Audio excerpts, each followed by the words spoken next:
LGSന്റെ hot topic സീരീസിലേക്ക് എല്ലാവർക്കും സ്വാഗതം. ഇത് സെക്കൻഡ് പാർട്ട് വീഡിയോ ആണ്. ഫസ്റ്റ് പാർട്ട് വീഡിയോ കണ്ടിട്ടില്ലാത്തവർ അത് കണ്ടോളൂ.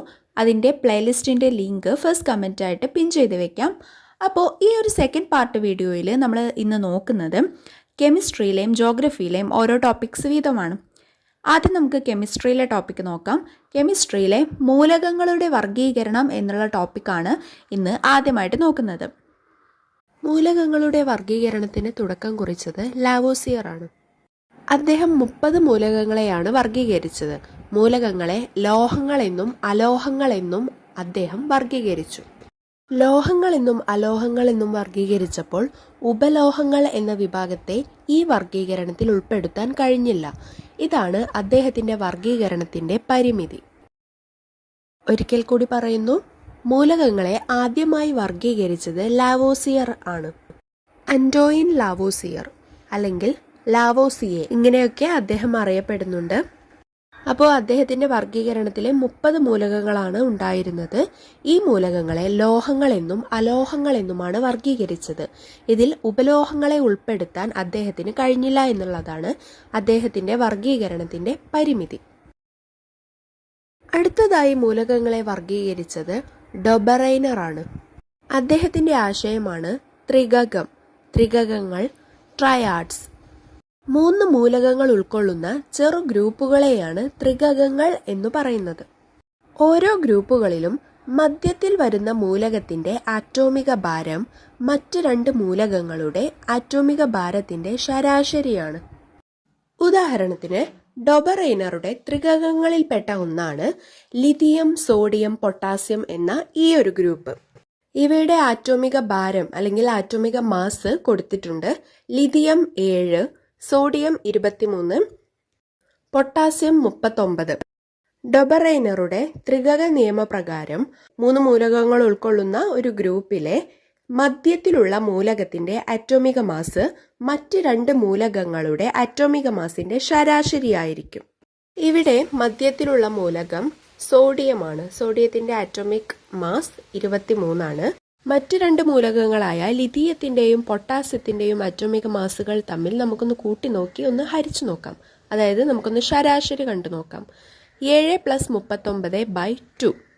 ഇതിന്റെ ഉത്തരം വരുന്നത് 23 ആണ്. എന്ന് വെച്ചാൽ ഈ ഗ്രൂപ്പിലെ മധ്യത്തിലുള്ള മൂലകത്തിന്റെ ആറ്റോമിക മാസ് തന്നെ. എന്നാൽ ഇത്തരത്തിലുള്ള ഒരു വർഗീകരണത്തിലൂടെ എല്ലാ മൂലകങ്ങളെയും ഉൾപ്പെടുത്തുക എന്നുള്ളത് സാധ്യമാകാതെ വന്നു. അങ്ങനെ എല്ലാ മൂലകങ്ങളെയും ഉൾപ്പെടുത്താൻ കഴിയാതിരുന്നതിനാൽ തന്നെ ഈ രീതിയെ, അതായത് ഈ ഒരു വർഗീകരണത്തെ നിരസിക്കപ്പെട്ടു.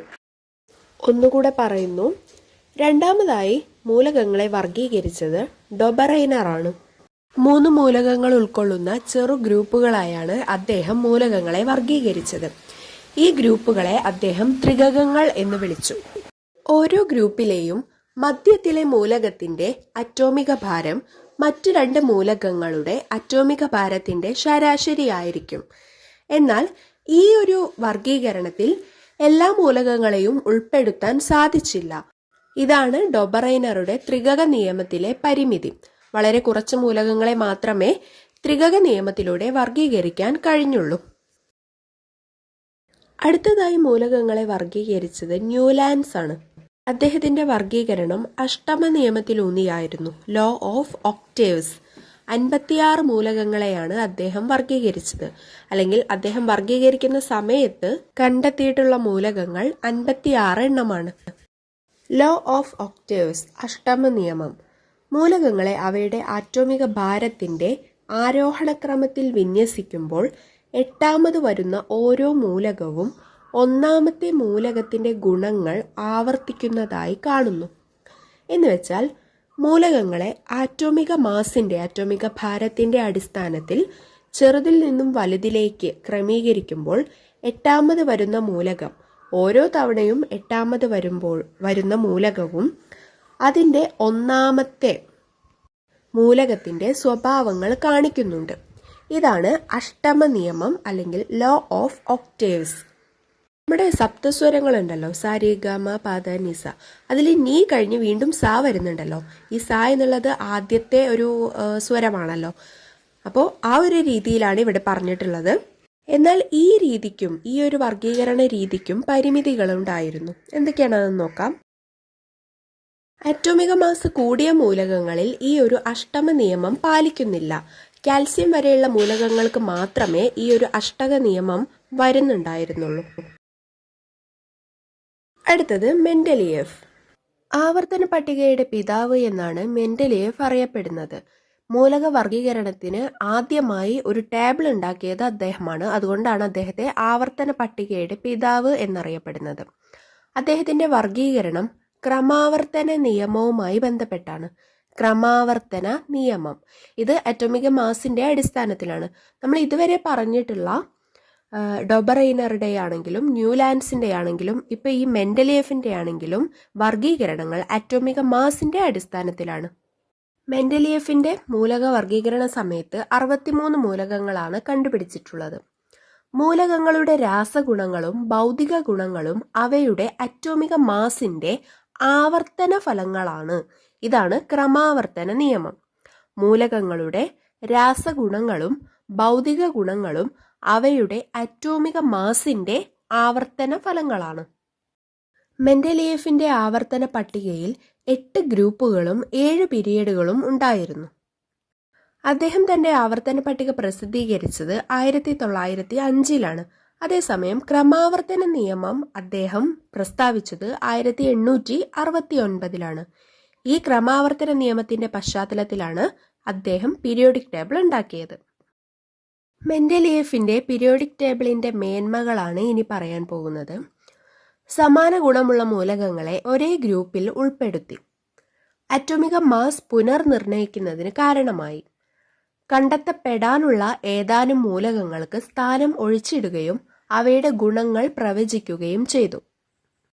ഇത്തരത്തിൽ മെൻഡലിയേഫ് പ്രവചിച്ച മൂലകങ്ങളാണ് ഏക അലുമിനിയം, ഏക സിലിക്കൺ. ഇതൊക്കെ ഏക അലുമിനിയം എന്നുള്ളത് പിന്നീട് ഗാലിയമായിട്ട് കണ്ടെത്തിയിട്ടുണ്ട്. അന്ന് അദ്ദേഹം പറഞ്ഞിരുന്നു കൈവെള്ളയിൽ ഇരുന്നാൽ ഉരുകുന്ന തരത്തിലുള്ള ലോഹമായിരിക്കും ഈ ഏക അലുമിനിയം എന്ന് പറയുന്നത്. അത് അദ്ദേഹം ഇട്ട ഒരു പേരാണ് ഏക അലുമിനിയം. അത് പിന്നീട് ഗാലിയമാണ് എന്നുള്ളത് പിന്നീട് കണ്ടെത്തുകയുണ്ടായി. അതുപോലെ ഏക സിലിക്കൺ ഇത് ജർമേനിയം ആണെന്ന് കണ്ടെത്തി. ഇത്രയും മേന്മകൾ ഉണ്ടായിരുന്നിട്ടും മെൻഡലിയേഫിന്റെ പീരിയോഡിക് ടേബിളിന് പരിമിതികൾ ഉണ്ടായിരുന്നു. ഗുണങ്ങളിൽ വളരെയധികം വ്യത്യാസമുള്ള മൂലകങ്ങളെ ഒരേ ഗ്രൂപ്പിൽ ഉൾപ്പെടുത്തി. ഹൈഡ്രജൻ എന്ന മൂലകത്തിന് കൃത്യമായ സ്ഥാനം നൽകാൻ കഴിഞ്ഞില്ല. ഹൈഡ്രജൻ എന്ന മൂലകത്തിന് കൃത്യമായ സ്ഥാനം നൽകാൻ ശരിക്കും ഇപ്പോഴും കഴിഞ്ഞിട്ടില്ല. നമ്മുടെ പീരിയോഡിക് ടേബിൾ എടുത്തു നോക്കുമ്പോൾ തന്നെ നമുക്കറിയാം ഹൈഡ്രജനെ ഒരു ഫിക്സഡ് ആയിട്ടുള്ള ഒരു സ്ഥാനം കൊടുക്കാറില്ല. മിക്കവാറും കൊടുക്കാറുള്ളത് ഫസ്റ്റിലാണ്. എന്നാൽ പോലും അത് അതിൻ്റെ ഒരു കൃത്യമായിട്ടുള്ള ഒരു സ്ഥാനമല്ല. ഇതുവരെ ഹൈഡ്രജന് ഒരു കൃത്യമായിട്ടുള്ള സ്ഥാനം കൊടുക്കാൻ കഴിഞ്ഞിട്ടില്ല. അപ്പം നമ്മൾ പറയുന്നത് മെൻഡലിയേഫിന്റെ പീരിയോഡിക് ടേബിളിന്റെ പരിമിതികളാണ്. ഗുണങ്ങളിൽ വളരെയധികം വ്യത്യാസമുള്ള മൂലകങ്ങളെ ഒരേ ഗ്രൂപ്പിൽ ഉൾപ്പെടുത്തി. നമ്മൾ തൊട്ടു മുന്നേ മേന്മകളായി പറഞ്ഞിട്ടുണ്ടായിരുന്നു സമാന ഗുണമുള്ള മൂലകങ്ങളെ ഒരേ ഗ്രൂപ്പിൽ ഉൾപ്പെടുത്തിയെന്ന്. അപ്പോൾ ഇതെന്താ എന്ന് വിചാരിക്കുന്നുണ്ടാവും അല്ലേ? സംഭവം എന്താണെന്ന് വെച്ചാൽ മൂലകങ്ങളെ ഉൾപ്പെടുത്തിയപ്പോൾ ഏകദേശം ഇങ്ങനെയൊക്കെ തന്നെയാണ്. സമാന ഗുണമുള്ള മൂലകങ്ങളെ ഒരേ ഗ്രൂപ്പിൽ ഉൾപ്പെടുത്തിയിട്ടുണ്ട്. പക്ഷേ അതിനിടയിൽ ചില മൂലകങ്ങളെ എൻറ്റയർലി ഡിഫറെൻ്റ് ആയിട്ടുള്ള തരത്തിൽ ഉൾപ്പെടുത്തേണ്ടി വന്നിട്ടുണ്ട്. അടുത്ത പോരായ്മ ഹൈഡ്രജൻ എന്ന മൂലകത്തിന് കൃത്യമായ സ്ഥാനം നൽകാൻ കഴിഞ്ഞില്ല. അറ്റോമിക മാസിന്റെ ആരോഹണക്രമം എല്ലായിടത്തും കൃത്യമായി പാലിക്കാൻ കഴിഞ്ഞില്ല. അറ്റോമിക മാസിന്റെ ആവർത്തനത്തിൽ ക്രമാവർത്തന നിയമമായിരുന്നു മെൻഡലിയേഫ് ഉപയോഗപ്പെടുത്തിയത്. അപ്പൊ ആ ഒരു നിയമം എല്ലായിടത്തും കൃത്യമായി പാലിക്കാൻ കഴിഞ്ഞിട്ടില്ല. ഇതിനും പരിമിതികൾ ഉള്ളതുകൊണ്ട് തന്നെ അടുത്തൊരു വർഗീകരണം ബൈ ഹെൻറി മോസ്ലി. ആധുനിക ആവർത്തന പട്ടികയുടെ പിതാവ് എന്നറിയപ്പെടുന്ന വ്യക്തിയാണ് ഹെൻറി മോസ്ലി. അദ്ദേഹം ആധുനിക ആവർത്തന നിയമം ആവിഷ്കരിച്ചു. മെൻഡലിയേഫിന്റെ ക്രമാവർത്തന നിയമത്തിൽ ചെറിയൊരു മാറ്റം വരുത്തിയതാണ് ആധുനിക ആവർത്തന നിയമം. മെൻഡലിയേഫിന്റെ ക്രമാവർത്തന നിയമത്തിൽ മൂലകങ്ങളുടെ രാസഗുണങ്ങളും ഭൗതിക ഗുണങ്ങളും അവയുടെ അറ്റോമിക മാസിന്റെ ആവർത്തന ഫലങ്ങളാണ് എന്നായിരുന്നല്ലോ പറഞ്ഞിരുന്നത്. എന്നാൽ മോസ്ലിയുടെ ആധുനിക ആവർത്തന നിയമത്തിൽ മൂലകങ്ങളുടെ രാസഗുണങ്ങളും ഭൗതിക ഗുണങ്ങളും അവയുടെ അറ്റോമിക നമ്പറിന്റെ ആവർത്തന ഫലങ്ങളാണ് എന്നാണ് പറയുന്നത്. ഇതുവരെ വർഗീകരണങ്ങളൊക്കെ വന്നിരുന്നത് അറ്റോമിക മാസിന്റെ അടിസ്ഥാനത്തിലായിരുന്നു. ഹെൻറി മോസ്ലിയാണ് അറ്റോമിക നമ്പർ എന്നുള്ള ഒരു ആശയം കൊണ്ടുവന്നത്. എക്സ്റേ ഡിഫ്രാക്ഷൻ പരീക്ഷണത്തിലൂടെ മൂലകങ്ങൾക്ക് ക്രമനമ്പർ നൽകുകയും ഈ നമ്പറിനെ അറ്റോമിക നമ്പർ എന്ന് വിളിക്കുകയും ചെയ്തു. നമ്മളിപ്പോൾ ഉപയോഗിച്ചുകൊണ്ടിരിക്കുന്ന പീരിയോഡിക് ടേബിൾ ഹെൻറി മോസ്ലിയുടെ ഈ ഒരു ആധുനിക ആവർത്തന നിയമം അടിസ്ഥാനമാക്കിയുള്ളതാണ്. 18 ഗ്രൂപ്പുകളും 7 പീരിയഡുകളുമാണ് മോഡേൺ പീരിയോഡിക് ടേബിളിലുള്ളത്. ഓക്കെ, ഇനി അടുത്തതായിട്ട് ജോഗ്രഫിയിലെ പോർഷൻ നോക്കാം. ഇന്ത്യൻ ജോഗ്രഫിയിലെ ഗതാഗത മാർഗങ്ങളിൽ വരുന്നതാണ് റെയിൽവേ. അപ്പം റെയിൽവേ സോണുകൾ പല ക്വസ്റ്റ്യൻ പേപ്പറിലും നമ്മൾ കണ്ടിട്ടുണ്ട്. റെയിൽവേ സോണുകൾ ഇപ്പോൾ ദക്ഷിണ റെയിൽവേയുടെ ആസ്ഥാനം എവിടെ, കിഴക്കൻ റെയിൽവേയുടെ ആസ്ഥാനം എവിടെ, ഇങ്ങനെയുള്ള ചോദ്യങ്ങളൊക്കെ നമ്മൾ കണ്ടിട്ടുണ്ട് അല്ലേ. അപ്പോൾ ആ രീതിയിൽ അങ്ങനെ ചോദ്യം വന്നാൽ ഉത്തരം എഴുതാനുള്ള തരത്തിലുള്ള കാര്യങ്ങളാണ് ഇവിടെ പറയുന്നത്. അപ്പോൾ റെയിൽവേ സോണുകൾ, ഇന്ത്യൻ റെയിൽവേയിൽ സോണുകൾ നിലവിൽ വന്നത് 1951 മുതലാണ്. അപ്പം ഇന്ത്യൻ റെയിൽവേയിൽ സോണുകൾ നിലവിൽ വന്നത് 1951 മുതലാണ്. നിലവിലുള്ള റെയിൽവേ സോണുകളുടെ എണ്ണം 18 18+1 എന്ന് പറയും. കാരണം ഒരെണ്ണം കൊങ്കൺ റെയിൽവേയുടേതാണ്. അപ്പം ടോട്ടൽ മൊത്തത്തിൽ പറയുകയാണെങ്കിൽ റെയിൽവേ സോണുകളുടെ എണ്ണം 19. 18 ഇന്ത്യൻ റെയിൽവേയുടേതും 1 കൊങ്കൺ റെയിൽവേ കോർപ്പറേഷനാണ് കേട്ടോ. ഇനി ഇതാ ഞാൻ തന്നിട്ടുള്ള ഈ ഒരു ഫിഗർ നന്നായിട്ടൊന്ന് നോക്കുക. ഇപ്പോഴും പലർക്കും ഉത്തരം, ദക്ഷിണം, പശ്ചിമം, പൂർവം എന്നൊക്കെ പറഞ്ഞാൽ അത് ഏത് ഭാഗമാണ് എന്നുള്ളത് പലർക്കും കൺഫ്യൂഷൻസ് വരാറുണ്ട്. അപ്പോൾ ഈ ഒരു ഫിഗർ നോക്കിയിട്ട് അത് എവിടെയൊക്കെയാണ് എന്നുള്ളത് ഒന്ന് മൈൻഡിൽ ഒന്ന് ഉറപ്പിച്ച് വെക്കുക.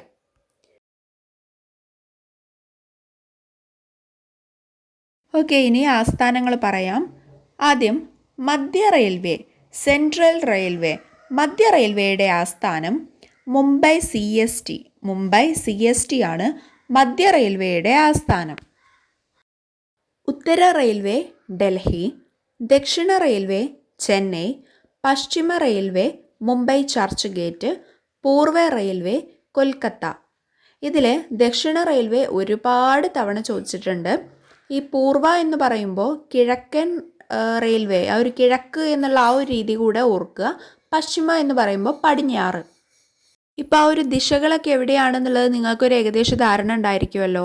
അതിൻ്റെ കൂടെ ഈ സ്ഥലങ്ങളും പറയുമ്പോൾ അതൊക്കെ എങ്ങനെയെങ്കിലൊക്കെ ഒന്ന് നിങ്ങളുടെ മൈൻഡിൽ നിൽക്കുന്ന തരത്തിൽ കണക്ട് ചെയ്ത് വെക്കുക. ഇനി ദക്ഷിണ മധ്യ റെയിൽവേ സെക്കന്ദരാബാദ്, പശ്ചിമ മധ്യ റെയിൽവേ ജബൽപൂർ, ഉത്തര മധ്യ റെയിൽവേ പ്രയാഗരാജ്, പൂർവ മധ്യ റെയിൽവേ ഹാജിപൂർ. ദക്ഷിണ പശ്ചിമ റെയിൽവേ ഹുബ്ബള്ളി, ഉത്തര പശ്ചിമ റെയിൽവേ ജയ്പൂർ, ഉത്തര പൂർവ റെയിൽവേ ഗോരഖ്പൂർ, ദക്ഷിണ പൂർവ റെയിൽവേ കൊൽക്കത്ത, ദക്ഷിണ പൂർവ മധ്യ റെയിൽവേ ബിലാസ്പൂർ, ഉത്തര പൂർവ അതിർത്തി റെയിൽവേ ഗുവാഹത്തി. പൂർവ തീര റെയിൽവേ ഭുവനേശ്വർ, ദക്ഷിണ തീര railway Visakhapatnam, Konkan railway corporation Navi Mumbai. അപ്പോൾ മൂലകങ്ങളുടെ വർഗീകരണവും റെയിൽവേ സോണുകളും ആസ്ഥാനങ്ങളുമാണ് ഇന്നത്തെ വീഡിയോയിൽ പറഞ്ഞിട്ടുള്ളത്. ഇതെല്ലാവരും നന്നായിട്ട് തന്നെ നോക്കുക കേട്ടോ. ഈ വീഡിയോ ഒക്കെ ക്വസ്റ്റ്യൻസ് വരുന്ന ഭാഗങ്ങളാണ്. അപ്പോൾ ഈ വീഡിയോ നിങ്ങൾക്ക് ഉപകാരപ്പെട്ടു എന്ന് കരുതുന്നു. വീഡിയോ ഇഷ്ടപ്പെട്ടാൽ ലൈക്ക് ചെയ്യണേ, ഷെയർ ചെയ്യണേ. അതുപോലെ മറ്റ് വീഡിയോസ് കിട്ടാൻ വേണ്ടിയിട്ട് നമ്മുടെ ചാനൽ ഒന്ന് സബ്സ്ക്രൈബ് ചെയ്യണേ. താങ്ക്